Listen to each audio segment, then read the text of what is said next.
Welcome to our channel. నేను మాలతి. ఇక హోలీ అనగానే మనందరికీ గుర్తొచ్చేది రంగులు. ఇక కృత్రిమ రంగులతో చాలా సమస్యలు మనం ఎదుర్కోవాల్సి వస్తుంది.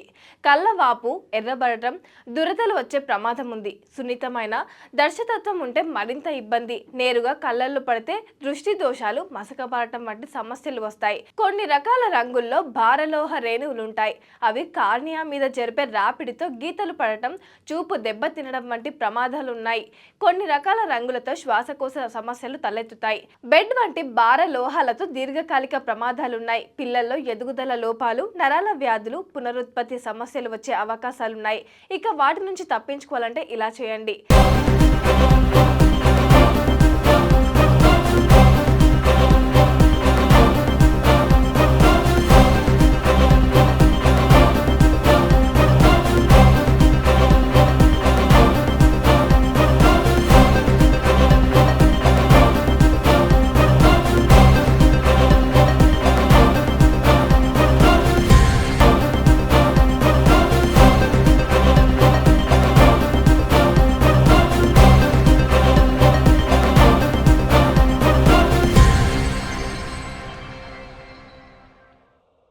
సహజ పర్యావరణ రహిత రంగుల్ని ఎంచుకోండి. అవి పొడి రంగులైతే మంచిది. కళ్ళకు రక్షణనిచ్చే సన్ గ్లాసులు, అద్దాలను ధరించండి.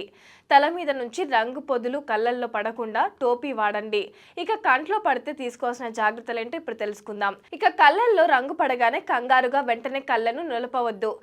కాంటాక్ట్ లెన్స్లు ఉంటే వెంటనే తీసేయాలి. లేకుంటే వాటికి కనుగుడ్డుకు మధ్య రంగులు ఉండిపోయి కంటికి నష్టం చేస్తాయి.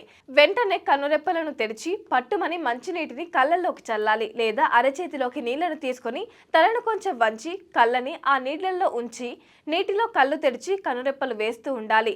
దానివల్ల కంటిలో ఉండే రంగులు తొలగిపోతాయి. కనుగుడ్డు మీద కోసుకున్నట్టుగా ఉందా అన్నది పరిశీలించాలి. అనుమానం వస్తే వెంటనే ఆసుపత్రికి తీసుకువెళ్ళాలి. రసాయన ప్రభావం ఎక్కువగా ఉందనిపిస్తే కళ్ళ మీద నీటి చార పడేలా పంపు లేదా పవర్ కింద పెట్టాలి. సమయంలో కళ్ళను వీలైనంత వరకు తెరిచి ఉంచాలి. మీ చేతులను శుభ్రంగా కడుక్కోవాలి. రక్తం కారడం, బాగా నొప్పి, చీరుకున్నట్టు అనిపిస్తే అక్కడ యాంటీసెప్టిక్ మందులతో శుభ్రం చేయాలి. కంట్లో నలకలు వంటివి ఉంటే శుభ్రం చేయడానికి గోళ్లు, కర్చీఫ్లు, టిష్యూ పేపర్లు వంటివి వాడొద్దు. లూబ్రికెంట్ క్యాప్స్ ఉంటే కొన్ని చుక్కలు వేసుకోండి. దురద తగ్గుతుంది. రంగుల అవశేషాలున్న తొలగిపోతాయి. కన్ను ఎర్రబారటం, నీరు లేదా పసి కారటం, దురద వంటివి ఉంటే నేత్ర వైద్యుని కలవండి. కంటి నుంచి రక్తం కారుతున్న ఆసుపత్రికి వెళ్ళండి.